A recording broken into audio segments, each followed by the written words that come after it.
के बेसमेंट में पानी भर जाता है, बजबजा जाता है वो सिस्टम और मौत हो जाती है 3 होनहार छात्रों की मौत जिस तरह से दिल्ली के कोचिंग सेंटर में हुई, इसके बाद से ही लगातार राजनीति सरगर्म है। लेकिन सवाल पूछा जा रहा है कि केवल सियासी बहस करेंगे या फिर समाधान भी निकालेंगे। तो देखिए, दिल्ली सरकार ने एक समाधान निकालने का प्रयास किया है। दिल्ली सरकार की तरफ से जल्द ही कोचिंग संस्थानों के लिए उसे रेगुलेट करने के लिए एक एक्ट लाया जाना है। इसके लिए बाकायदा समिति का गठन किया गया है। छात्रों से भी कहा जा रहा है कि वो अपने सुझाव भेजें ताकि जो कमेटी गठित हो रही है, जो कानून बने, उसमें उनके सुझावों को भी शामिल किया जाए। लेकिन सवाल यहां पर यह उठ रहा है कि आखिर इन 3 छात्रों की मौत के बाद ही, परिस्थितियां खराब होने के बाद ही दिल्ली सरकार क्यों जागी है? आखिर हुजूर ने आते आते इतनी देर क्यों कर दी है?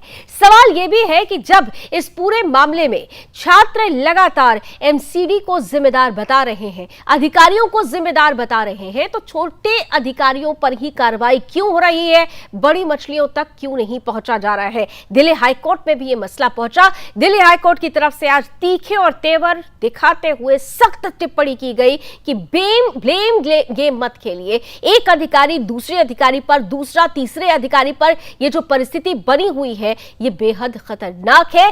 अकाउंटेबिलिटी तय होनी चाहिए, जवाबदेही तय होनी चाहिए। और खास तौर से कहा गया कि एमसीडी अधिकारी अब एसी वाले कमरों से जरा बाहर निकले और बाहर निकलकर हकीकत को समझे जाने, क्योंकि कानून तो बन जाएगा लेकिन कानून को इंप्लीमेंट कराने की जिम्मेदारी जिन अधिकारियों पर होगी, क्या वाकई वो उस कानून को उस मजबूती के साथ इंप्लीमेंट करा पाएंगे?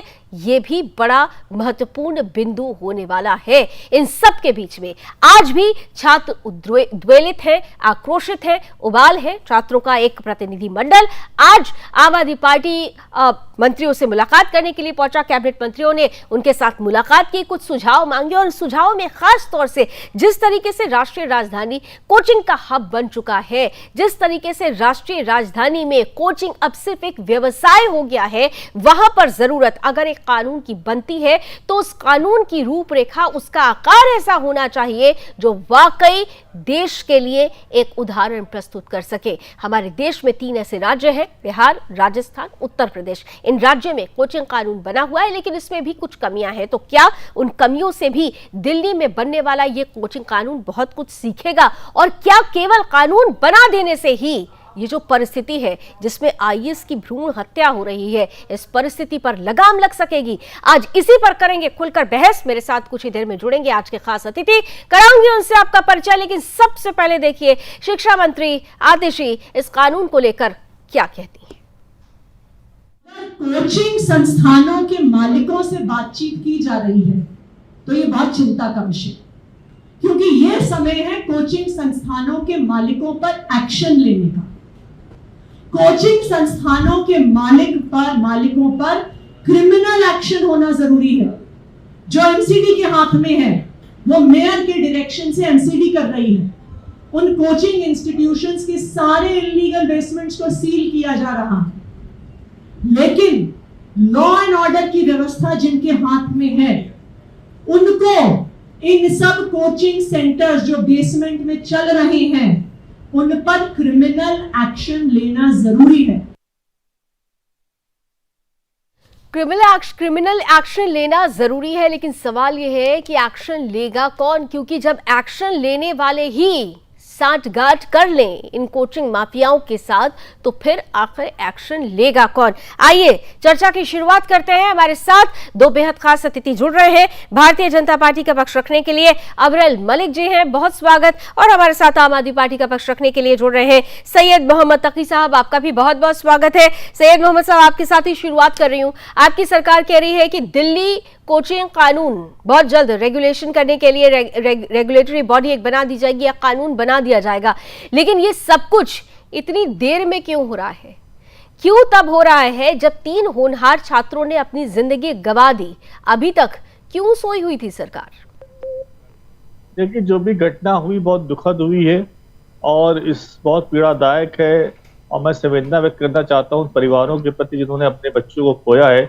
वो होनहार बच्चे थे, आईएएस बनने की क्षमता रखते थे, वो कल देश के लिए बड़ा काम कर सकते थे। बहुत बड़ी क्षति, बहुत बड़ा ये देश का नुकसान हुआ है अगर तीन होनहार बच्चों की जान गई है।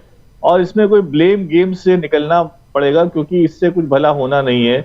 हमने देखा किस तरह से लोग मनमाने तरीके से कंस्ट्रक्शन काम करा रहे हैं। आप देखिए, गौर करिए तो सिर्फ कोचिंग इंस्टीट्यूट ही नहीं, बहुत सारे नर्सिंग होम, बहुत सारे एस्टेब्लिशमेंट भी जो है वो गलत तरीके चल रहे हैं। लोग लॉ को ग्रांटेड ले रहे हैं, उनका सम्मान नहीं कर रहे हैं। ये बड़ा परेशानी की बात। दूसरी बात ये है कि जो लोग आईएएस की तैयारी कर रहे हैं, जो लोग आईएएस के लोगों की प्रिपरेशन कर रहे हैं, बड़ी बड़ी एकेडमी है, बड़ा बड़ा नाम है उनका, उनके लोग आए दिन मीडिया में बयान दिया करते हैं अलग अलग टॉपिक्स के ऊपर, उनको लोग सुनते हैं, लेकिन उनके ही संस्थानों के अंदर जो है इस तरह की इरेगुलरिटीज पाई गई।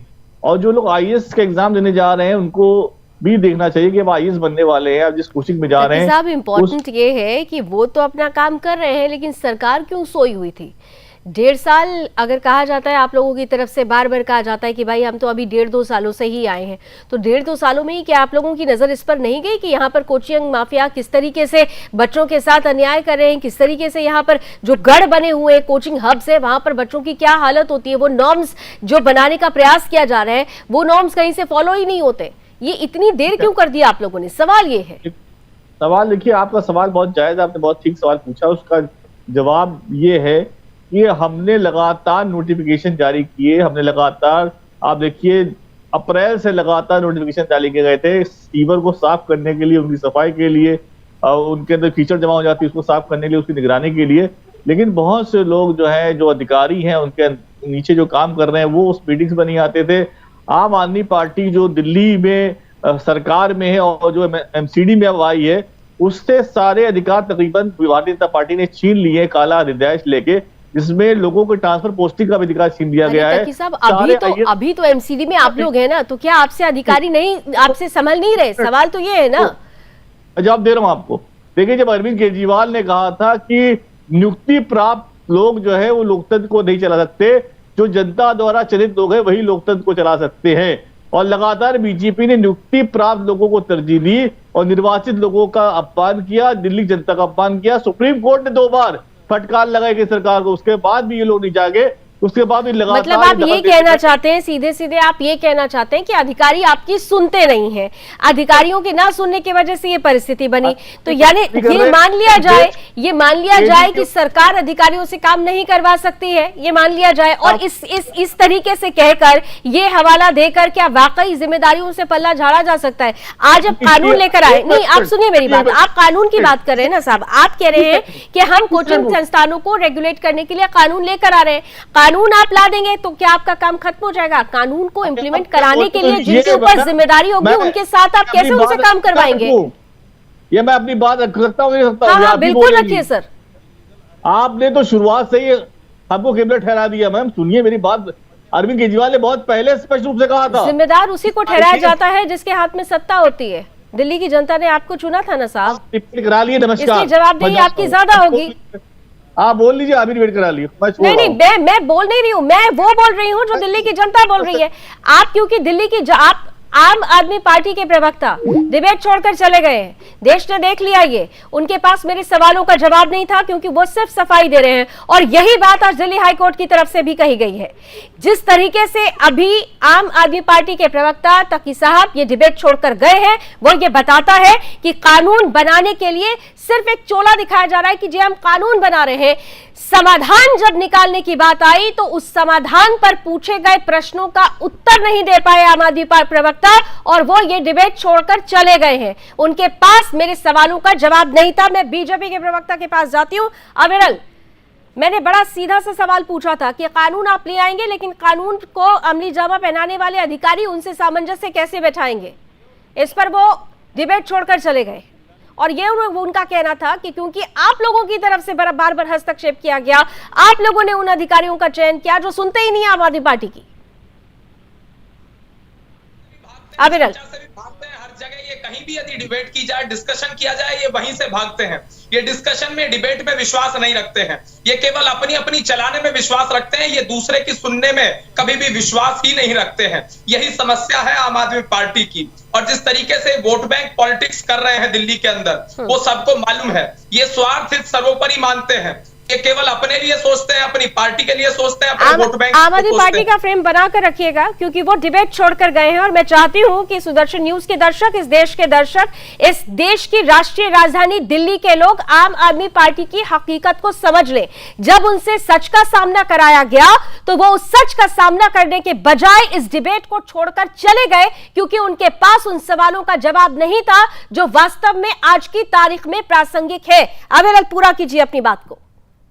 जी देखिए, मैं इसके लिए, आपने जो सवाल पूछा इसके लिए मैं आपका धन्यवाद करना चाहूंगा। आपने जो मुद्दा उठाया, जनता का आपने मुद्दा उठाया, इसके लिए मैं आपका धन्यवाद करना चाहूंगा। आदरणीय सुरेश चव्हाणके जी का धन्यवाद करना चाहूंगा। सुदर्शन न्यूज का और पूरी टीम का धन्यवाद मैं विशेष रूप से करना चाहूंगा।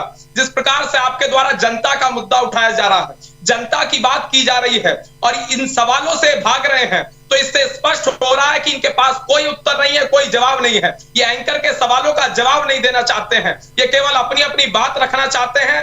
और जिस तरीके से दिल्ली के अंदर इन्होंने भ्रष्टाचार को बढ़ावा दिया हुआ है, वो सबको नजर आ रहा है। ये घोटाले पर घोटाला कर रहे हैं, इनका पूरा शीर्ष नेतृत्व जेल में है, जनता के लिए कोई काम नहीं कर रहे हैं। और जिस तरीके से घोटाले पे घोटाला इन्होंने किया, यमुना सफाई घोटाला किया, टैंकर घोटाला किया, बिजली सब्सिडी घोटाला किया, दवा घोटाला किया, शराब घोटाला किया, इस प्रकार से निरंतर घोटाले कर रहे हैं। एक बात मैं आपसे भी पूछना चाहती हूं, अब क्योंकि आम आदमी पार्टी के प्रवक्ता इस डिबेट को छोड़कर चले गए हैं, या मैं यूं कहूं कि मेरे सवालों से भाग गए हैं, लेकिन इसका मतलब कतई नहीं है कि आपसे सवाल नहीं पूछा जाना चाहिए। मेरा बड़ा जेन्युइन सा सवाल है।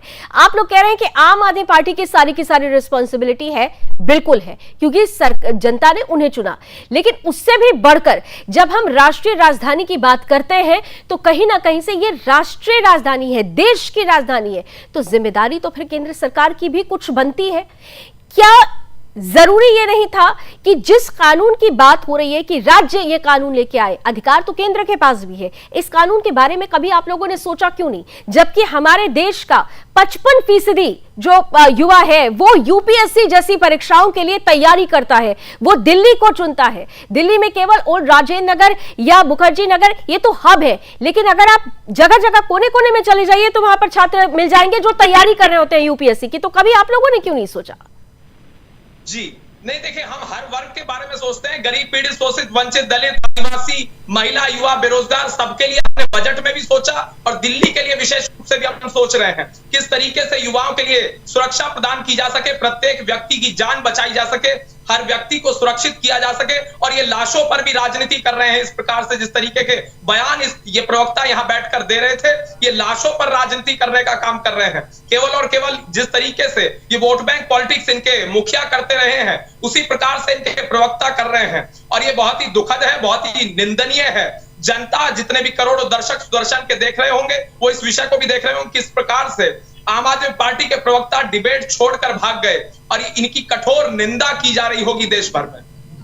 मैं फिर से एक बार मैं पैनल को बोलती हूं कि एक बार प्रयास जरूर किया जाए। आम आदमी पार्टी को भी मैं पुनः अभी इस लाइव डिबेट में भी फिर से निमंत्रण दे रही हूं कि आप अपनी बात रखें, क्योंकि आपने नेशनल टीवी पर यह डिबेट छोड़ दिया है, वो डिबेट जो देश के भविष्य का उसकी सुरक्षा सुनिश्चित करेगा, जो ये बताएगा कि आप देश के भविष्य को लेकर, वो भविष्य, वो अधिकारी जो देश की संरचना में महत्वपूर्ण भूमिका निभाते हैं, उनकी सुरक्षा को लेकर आप कितने संजीदा है।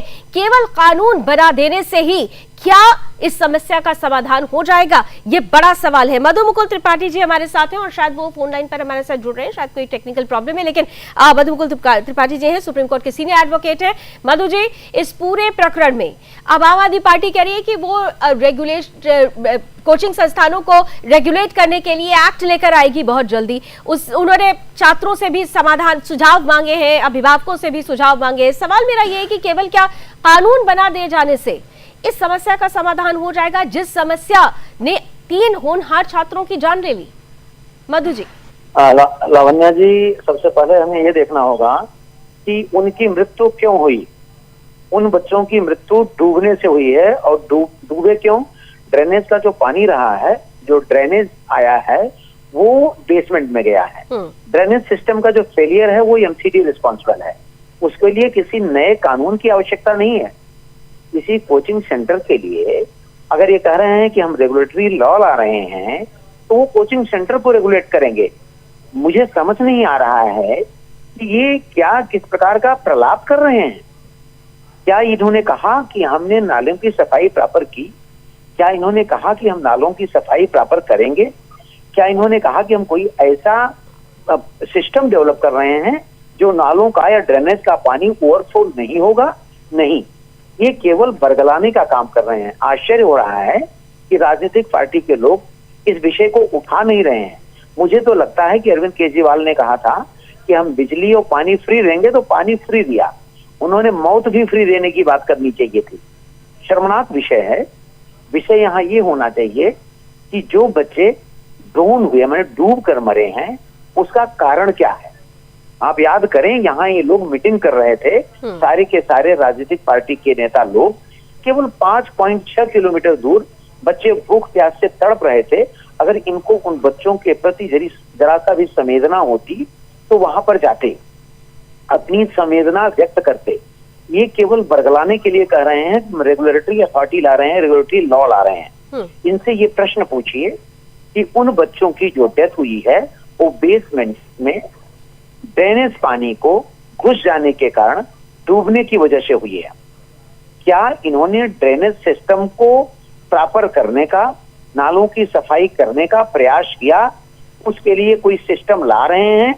उसके लिए जिम्मेदार लोगों को प्रोसिक्यूट कर रहे हैं? सिस्टम आता है ना, उसके लिए सिर्फ कागजी सिस्टम बन जाता है, लेकिन धरातल पर जाने के लिए की आवश्यकता नहीं उठाते हैं। और यही वजह है कि आज दिल्ली हाईकोर्ट की तरफ से भी बड़ी तीखी टिप्पणी आई है कि जरा एसी कमरों से बाहर निकल कर देखें। एमसीडी अधिकारी केवल छोटे अधिकारियों पर रिस्पॉन्सिबिलिटी का ठीकरा फोड़कर अपना पल्ला झाड़ लेते हैं, लेकिन वाकई जिनके ऊपर काम करने की और निगरानी करने की जिम्मेदारी है, उन्होंने क्या अपनी जिम्मेदारी निभाई? हालांकि इन सबके बीच मधु जी, इन सबके बीच महत्वपूर्ण यह है कि आप सही कह रहे हैं कि सबसे पहले तो ये देखने की जरूरत है कि अधिकारियों ने कितना काम किया, लेकिन फिर भी ये कह रहे हैं कि कोचिंग जिस तरीके से अपना व्यवसाय चला रही है दिल्ली जैसे शहरों में, जहां पर पूरे देश से लोग पढ़ने के लिए आते हैं और यूपीएससी की तैयारी के लिए आते हैं, उन बच्चों को एक लॉ ये कहता है कि आप 35 से 40 बच्चों पर एक टीचर होना चाहिए, लेकिन यहां तो हम देखते हैं एक कोचिंग संस्थान के अंदर हजारों बच्चे पड़े हुए हैं। वो एक माइक ले लेते हैं टीचर, वो पीछे से बोलते रहते हैं, पता चलता है कि बच्चे क्लास के बाहर भी हैं। तो ऐसी स्थिति को पूरी तरह से नियंत्रण में लाने के लिए क्या वाकई इस कानून को लाकर उस स्थिति को नियंत्रण में लाया जा सकेगा? कोचिंग माफियाओं की जो साठगांठ चल रही है उस पर क्या रोक लग सकेगी? देखिए लावण्या जी, यहाँ विषय देखिए, दो विषय हैं। एक विषय तो ये है कि जो कोचिंग सेंटर की अनियमितताएं हैं या कोचिंग माफिया जो हैं उन पर कंट्रोल करना, उन पर नकेल कसना, उनको रेगुलराइज करना। दूसरा विषय है कि जिस कारण से, देखिए, हम डिरेल न करें।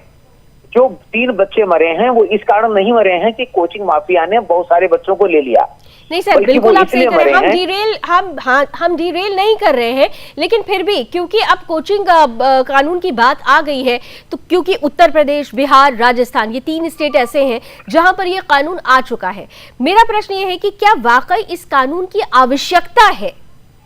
जो आपका मूल प्रश्न है वो बिल्कुल उचित है, लेकिन क्या कोचिंग कानून की आवश्यकता है? बिल्कुल कोचिंग कानून की आवश्यकता है, क्योंकि इससे क्या हो रहा है कि हमारे देश का जो भविष्य है कहीं न कहीं बरगलाया जा रहा है। सबको सपने दिखाए जा रहे हैं। जरूरी नहीं है कि सारे सपने पूरे हो रहे हैं।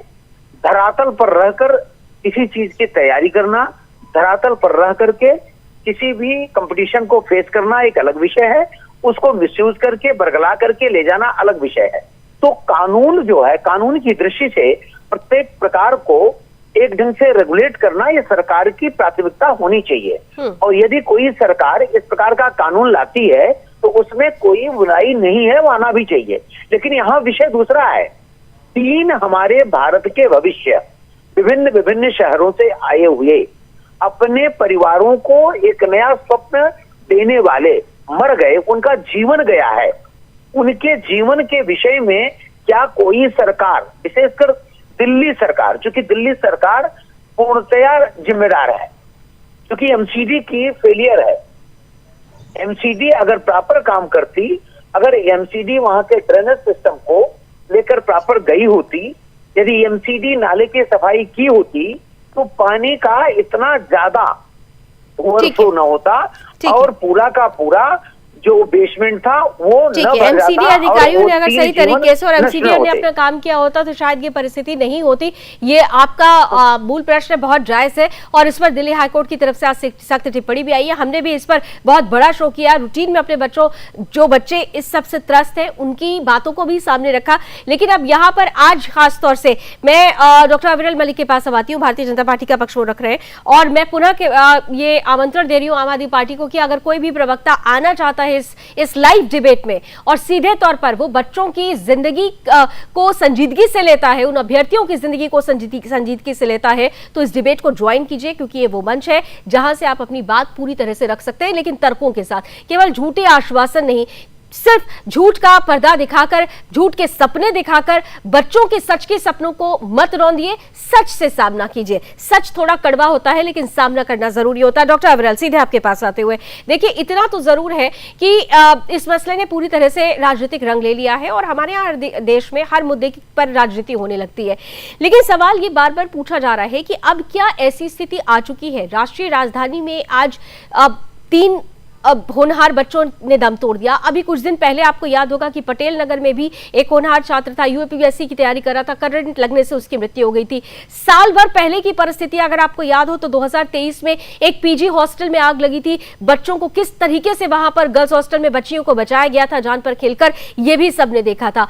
देश के विभिन्न राज्यों की भी हम बात करें, अगर हम बिहार, राजस्थान या उत्तर प्रदेश की भी बात करें तो यहां पर भी कुछ कुछ ऐसे हिस्से हैं जहां पर कोचिंग सिर्फ शिक्षा के लिए नहीं रह गई है, व्यवसाय के लिए रह गई है। तो आपको क्या नहीं लगता कि इस परिस्थिति को देखते हुए राष्ट्रीय स्तर पर कानून की आवश्यकता बन पड़ी है और इस पर कोई राजनीति नहीं होनी चाहिए? आपके पास तो नंबर्स भी है। बिल्कुल, निश्चित रूप से इस विषय पर बिल्कुल राजनीति नहीं होनी चाहिए, लेकिन जिस तरीके से दिल्ली के मुख्यमंत्री कौन, अरविंद केजरीवाल किसकी पार्टी के हैं? आम आदमी पार्टी के हैं। प्रवक्ता ये किसके हैं? आम आदमी पार्टी के हैं। और जिस तरीके से छोड़कर ये डिबेट भाग रहे हैं, कुछ जवाब नहीं देना चाहते हैं ये लोग, तो ये अजीबोगरीब स्थिति एक प्रकार से पैदा कर रहे हैं। अरविंद केजरीवाल को इस विषय पर, उनकी पार्टी को इस विषय पर जवाब देना चाहिए, डिबेट में आना चाहिए। ये डिबेट से भागने से कुछ नहीं होगा। जनता इस विषय पर जानना चाहती है, इनका पक्ष जानना चाहती है, पूछना चाहती है, लेकिन ये भाग रहे हैं। और जिस तरीके से मेयर किस पार्टी की है? आम आदमी पार्टी की है। कौन है? शैली ओबरॉय है। जिम्मेदारी किसकी है? दिल्ली सरकार की है, दिल्ली की मेयर की है, मुख्यमंत्री की है। तो इस विषय पर ये उल्टा आरोप भारतीय जनता पार्टी के ऊपर लगा रहे हैं। ये अजीबोगरीब बात है। इन्हें अपनी जिम्मेदारी लेनी चाहिए, स्वीकारनी चाहिए। दिल्ली की जनता ने इन्हें चुना है, दिल्ली की जनता ने। सर, आप भी तो राजनीति कर रहे हैं ना। आपसे मैंने 2 बार पूछा, आपने उस मसले पर अपनी आपकी पार्टी क्या सोचती है, इस पर आपने कोई प्रतिक्रिया नहीं दी। आप फिर से आम आदमी पार्टी को लपेटने लगे। देखिए, मैंने कहा ना कि इस मुद्दे पर, वो चाहे बीजेपी हो, कांग्रेस हो या आम आदमी पार्टी हो, आप तीनों राजनीति कर रहे हैं। जवाबदेही ज्यादा से ज्यादा आम आदमी पार्टी की बनेगी क्योंकि उनकी सरकार है, लेकिन इसका मतलब यह कतई नहीं है कि बीजेपी से या कांग्रेस से सवाल नहीं पूछा जाए, क्योंकि ये राष्ट्रीय समस्या है साहब। ये किसी एक स्थान की या किसी एक गली मोहल्ले की समस्या नहीं है, ये राष्ट्रीय समस्या बन चुकी है और इस राष्ट्रीय समस्या पर समाधान भी राष्ट्रीय स्तर पर निकलना चाहिए। यह भी महत्वपूर्ण एक आधार है। हमारे साथ इस वक्त आम आदमी पार्टी से रमाकांत जी जुड़ चुके हैं। रमाकांत पटेल जी हैं। रमाकांत जी, अभी थोड़ी देर पहले ही आपके साथी हमारे साथ जुड़े हुए थे सैयद मोहम्मद तकी साहब।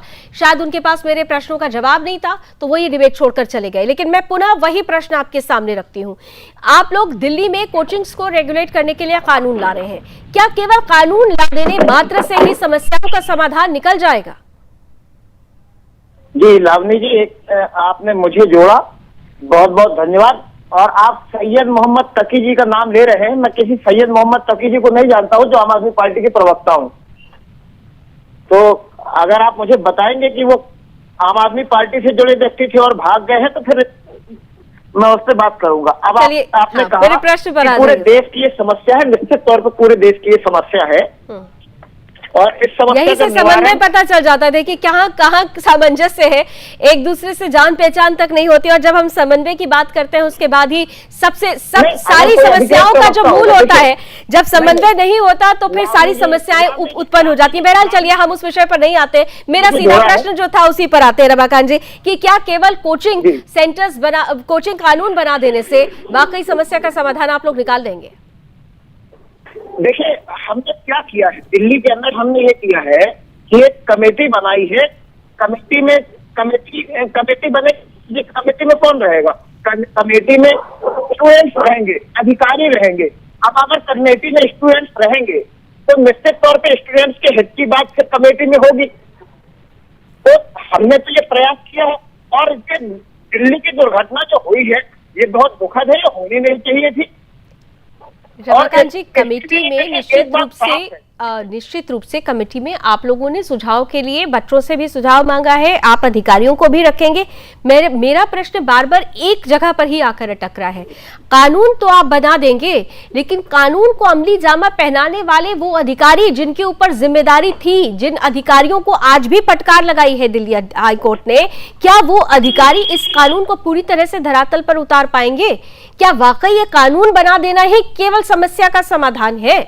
अगर इतना ही था, मैं आपको जवाब दे देता हूँ। जी देखिए ये तो आप भी जान रहे हैं, अगर दिल्ली की हम बात करें तो दिल्ली में अधिकारी किसकी बात सुनते हैं? आपने एक वीडियो देखा होगा जिसमें मंत्री कह रहे हैं अपने सचिव से कि मुझे नालों के पास चलना है, आप चल के जो है निरीक्षण करवाइए। सचिव कह रहा है कि मेरे पास टाइम नहीं है, मेरे पास टाइम नहीं है। ये व्यवस्था किसने की? ये व्यवस्था की भारतीय जनता पार्टी की केंद्र की सरकार ने, उपराज्यपाल साहब ने। तो अधिकारी किसका कहना मानते हैं? अधिकारी मानते हैं भारतीय जनता पार्टी। अगर दिल्ली की हम बात करें तो भारतीय जनता पार्टी के लोगों का कहना मानते हैं, उपराज्यपाल जी का कहना मानते हैं। अगर कोई दुर्घटना घटती है और अधिकारियों की लापरवाही से घटती है तो इसका सीधा सीधा जिम्मा भारतीय जनता पार्टी को जाता है। भाई एमसीडी में तो आप है ना साहब, एमसीडी में तो आप है ना, आपके अधिकारी नहीं सुन रहे, आप ये कहना चाहते हैं? लावली जी बिल्कुल एनसीडी में हम है, मानते हैं ये दुर्घटना नहीं घटनी चाहिए थी, लेकिन 15-20 साल से एनसीडी में वहाँ पे। ठीक है डॉक्टर अविरल, जल्दी से काउंटर आंसर दे दीजिए, एक छोटा सा ब्रेक मुझे लेना है, 20 सेकंड्स में दीजिए आंसर। हमारे ऊपर आरोप लगा रहे हैं, क्या सोचकर ये डिबेट में बैठते हैं और क्या सोचकर ये बोलना प्रारंभ कर देते हैं? जिस तरीके से भारतीय जनता पार्टी के द्वारा लगाए जा रहे हैं उसका जवाब दिल्ली की जनता देगी। और जिस तरीके से दोनों मिलकर एक साथ बोलिए, एक करके बोलिए। इसके ऊपर मोहर लगाता है कि इन्होंने भ्रष्टाचार दिल्ली में किया है, जनता के पैसे को लूटा है। नहीं, वो तो कहते हैं कि आप काम नहीं करने देते। सवाल ये है ना कि वो कहते हैं कि आप काम नहीं करने देते। बहरहाल चलिए एक छोटा सा ब्रेक मुझे लेना पड़ेगा, एक छोटे से ब्रेक के बाद भी ये चर्चा जारी रहेगी रण क्षेत्र में, क्योंकि मसला उन अभ्यर्थियों से जुड़ा हुआ है, उन छात्रों से जुड़ा हुआ है जो सिस्टम बनाने में अपना विशेष योगदान देने का सपना देखते हैं, लेकिन उसी बचबचाते सिस्टम में अगर उनकी जान चली जाती है तो फिर जिम्मेदारी कौन लेगा? ब्रेक के बाद भी चर्चा जारी है।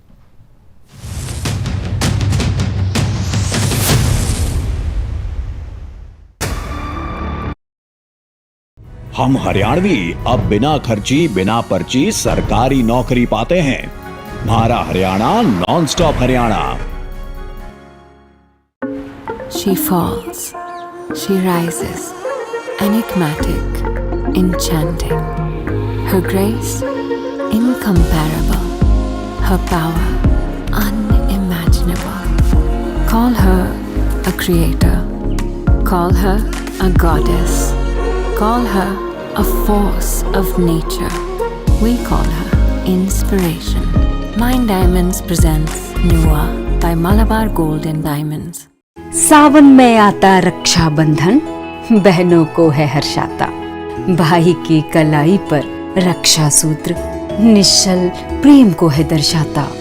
मध्य प्रदेश के मुखिया और लाडली बहनों के प्रिय भैया डॉक्टर मोहन यादव अपनी लाडली बहनों को दे रहे हैं अगस्त माह में 250 रुपए राखी त्योहार की तैयारियों के लिए। बहनों को प्रति माह मिलने वाली 1250 रुपए की राशि भी मिलेगी यथावत। बहनों को मिलेगा भैया डॉक्टर मोहन यादव का उपहार। धूमधाम से मनेगा रक्षा बंधन का त्योहार।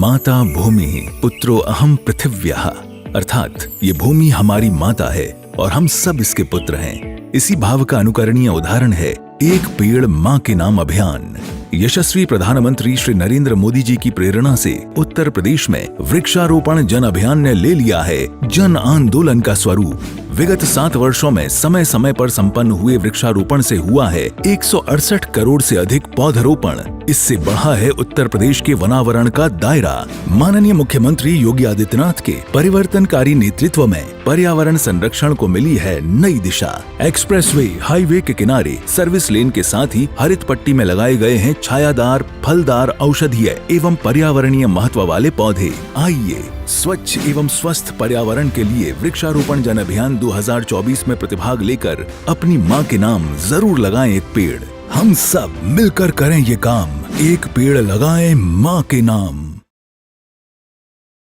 के प्रायोजक हैं doctor ortho Ayurvedic oil and capsule, जोड़ों के दर्द की बेजोड़ दवा। मुश्किल दिनों की शुरुआत से मेनोपॉज तक महिलाओं का नंबर 1 टॉनिक हेम पुष्पा। देश का नंबर 1 कपिला पशु आहार।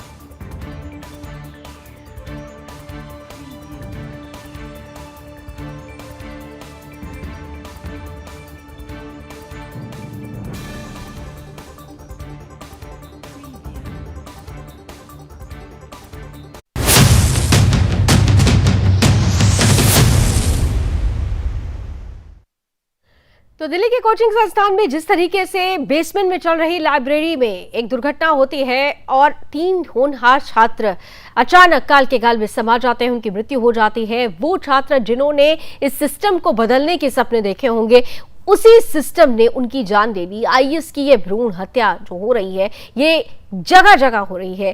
लेकिन आम आदमी पार्टी ये कह रही है कि लॉन्ग टर्म सोल्यूशन जरूरी है और इसीलिए कानून बनाया जा रहा है। मैं सीधे मधु मुकुल जी आपके पास आ रही हूं। देखिए, ब्लेम गेम अभी भी जारी है और ये टिप्पणी आज दिल्ली हाईकोर्ट की तरफ से भी की गई कि देखिए, एक दूसरे पर आरोप मत लगाइए। पॉलिटिकल बॉडीज एक दूसरे पर आरोप लगा रही है, लेकिन समाधान की तरफ कोई नहीं जा रहा है। एक बड़ा ही महत्वपूर्ण सवाल आपसे पूछने वाली हूँ, खास तौर पर जब इस कानून की बात होती है तो इस कानून में जब कानून बन जाएगा उसकी इंप्लीमेंटेशन की जिम्मेदारी आएगी अधिकारियों पर। अब क्या वो अधिकारी जिन पर ये कहा जा रहा है कि वो हमारी सुनते नहीं हैं, वो अधिकारी इस कानून के बनने के बाद क्या सुनना शुरू कर देंगे? मधु जी, जानने का कार्य तो सर अधिकारियों पर ही है। और जब जिस ढंग से अभी हमारे जो एक कविन मित्र हैं वो कह रहे थे कि अधिकारी सुनते ही नहीं, तो भाई आप सत्ता में हैं क्यों? आप छोड़ दीजिए। आप सत्ता में इसका मतलब मलाई खाने के लिए हैं। देखिए, ये ब्लेम गेम दोनों पार्टियों का है। एक तो इस मामले में रेगुलराइज करने के लिए सेंट्रल कोई एक्ट भी आ सकता है, केंद्रीय सरकार भी ला सकती है और राज्य सरकार भी ला सकती है। लेकिन यहाँ मुद्दा जो है यदि ये है कि जगह जगह कुकुरमुत्ते की तरह कोचिंग सेंटर खुल गए हैं, उनको रेगुलेट नहीं किया जा रहा है, तो निसंदेह कानून के माध्यम से ही उसको लाया जा सकता है। लेकिन यदि मुद्दा ये है कि 3 अमूल्य जीवन नष्ट हुए हैं और उसका कारण क्या है, तो निसंदेह उसका कारण है सिस्टम का फेल्यूर, सरकार का फेल्यूर। मैं जानना चाहता हूं, अभी जो अभिन्न मित्र कह रहे थे, क्या रेन वाटर हार्वेस्टिंग का सिस्टम लाए? यदि रेन वाटर हार्वेस्टिंग का सिस्टम लाए होते, क्या ये ड्रेनेज सिस्टम को ठीक करने का कोई कार्य किए? नहीं। यदि किए होते, क्या इन्होंने नाले की सफाई की? नहीं। यदि किए होते तो शायद ये अमूल्य जो जीवन थे वो नष्ट न हुए होते। तो देखिए, दोनों विषय हैं। एक तो ब्लेम गेम राजनीतिक पार्टियों का है, ठीक है, उनको वोट लेना है, वोट लेने के लिए वो कुछ न कुछ इधर उधर की बातें करेंगे, वो करते रहते हैं। और जहां तक बहाने की बात आती तो है। ऐसे में कि तो मधु जी, सरकार तो हमारी- ऐसे में तो मधु जी ऐसा होना चाहिए कि अगर एक कानून आ रहा है वो केवल कोचिंग सेंटर्स के मालिकों के लिए ना हो, फिर तो उस कानून में ये भी प्रावधान होना चाहिए कि अगर कोचिंग मालिक गलत कर रहा है, उन नियमों का पालन नहीं कर रहा है और उसके जांच के लिए जिन अधिकारियों को जिम्मा सौंपा जाता है वो अगर अपना काम पूरी तरह से नहीं करते तो उनके लिए भी नियम और कानून और उनके लिए भी सख्त सजा का प्रावधान होना चाहिए। मधु जी, मैं उसी विषय पे आ रहा हूँ। बिल्कुल, यदि कानून लाया जा रहा है तो कानून एक पक्षी नहीं होना चाहिए कि कानून बना दिया बस। कानून इस ढंग से बनाया जाना चाहिए कि यदि उस कानून के फेलियर के लिए कोई भी व्यक्ति या नेता जिम्मेदार है, जैसा कि देखा गया है कई बार कोई सरकारी अधिकारी किसी विषय में एक्शन लेना चाहता है, कार्रवाई करना चाहता है, तो नेता बीच में आते हैं। बिल्कुल। तो यदि नेता भी आता है तो वो भी प्रोसिक्यूट हो, उसके खिलाफ भी कार्रवाई हो और उसके खिलाफ जो है ज्यादा एक डिग्री में कार्रवाई होनी चाहिए। क्योंकि केवल ये ले लेना कि एक कानून बन गया है, अधिकारी ने कानून का पालन नहीं किया, अधिकारी ने बिल्कुल, ये तो बड़े आसानी से अपनी जिम्मेदारी से पल्ला झाड़ लेना हो जाता है। और इसीलिए जरूरत है कि हर किसी को इसमें 360 डिग्री पूरा देखना चाहिए और हर किसी को इसमें शामिल किया जाना चाहिए। बिल्कुल आपने सही कहा कि अकाउंटेबिलिटी सबकी होती है।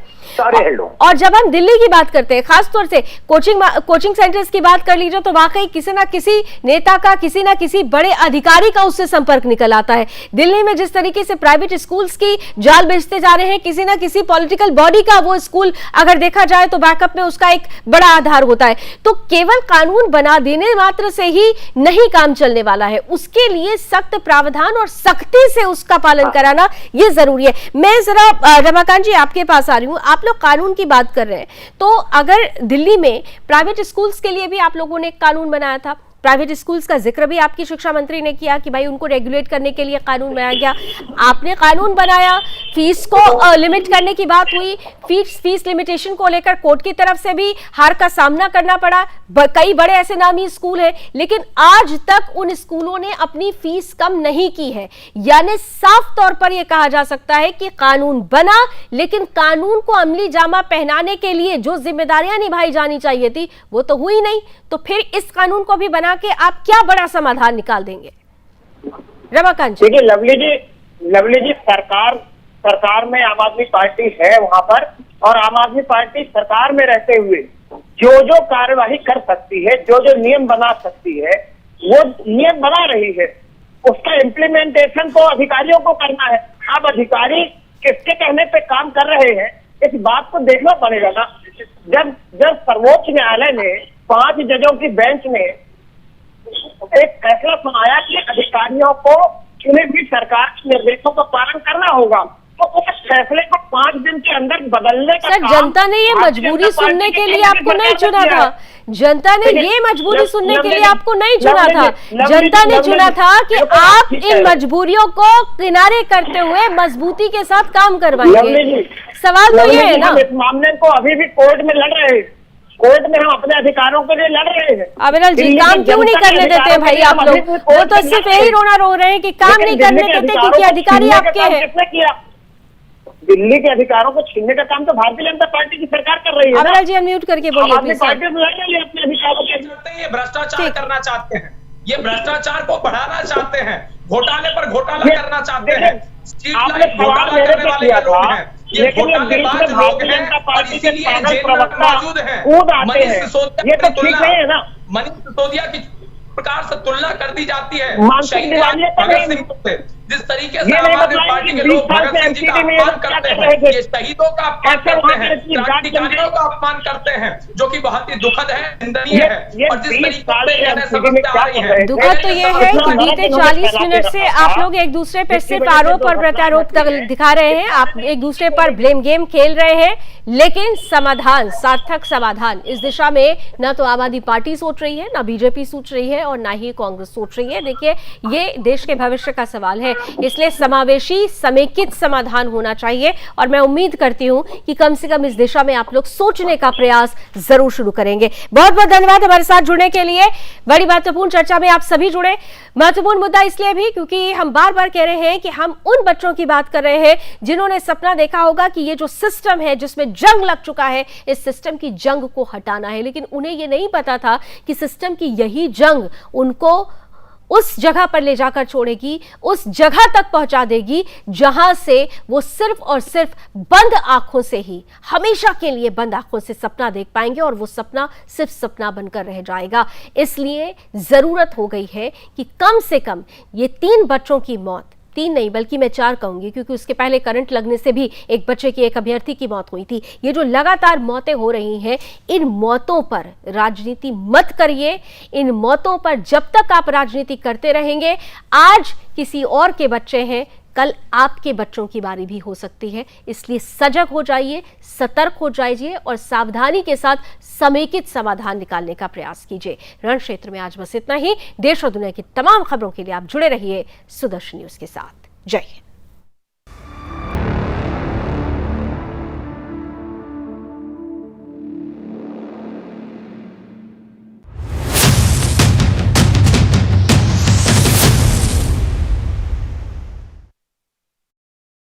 सावन में आता रक्षाबंधन बहनों को है हर्षाता। भाई की कलाई पर रक्षा सूत्र निश्चल प्रेम को है दर्शाता। मध्य प्रदेश की मुखिया और लाडली बहनों के प्रिय भैया डॉक्टर मोहन यादव अपनी लाडली बहनों को दे रहे हैं अगस्त माह में 250 रुपए राखी त्योहार की तैयारियों के लिए। बहनों को प्रति माह मिलने वाली 1250 रुपए की राशि भी मिलेगी यथावत। बहनों को मिलेगा भैया डॉक्टर मोहन यादव का उपहार। धूमधाम से मनेगा रक्षा बंधन का त्योहार। खाए जाओ स्वाद के चटकारे लेते जाओ, गली गली में है स्वाद। आहा, पेट पूजा तो बनती है तो बेफिक्र होके खाते जाओ। कब्ज और उससे संबंधित तकलीफों का समाधान बैद्यनाथ कब्ज आहार दे, कब्ज में आराम, प्राकृतिक और सुरक्षित। माता भूमि पुत्रो अहम पृथिव्यः, अर्थात ये भूमि हमारी माता है और हम सब इसके पुत्र हैं। इसी भाव का अनुकरणीय उदाहरण है एक पेड़ माँ के नाम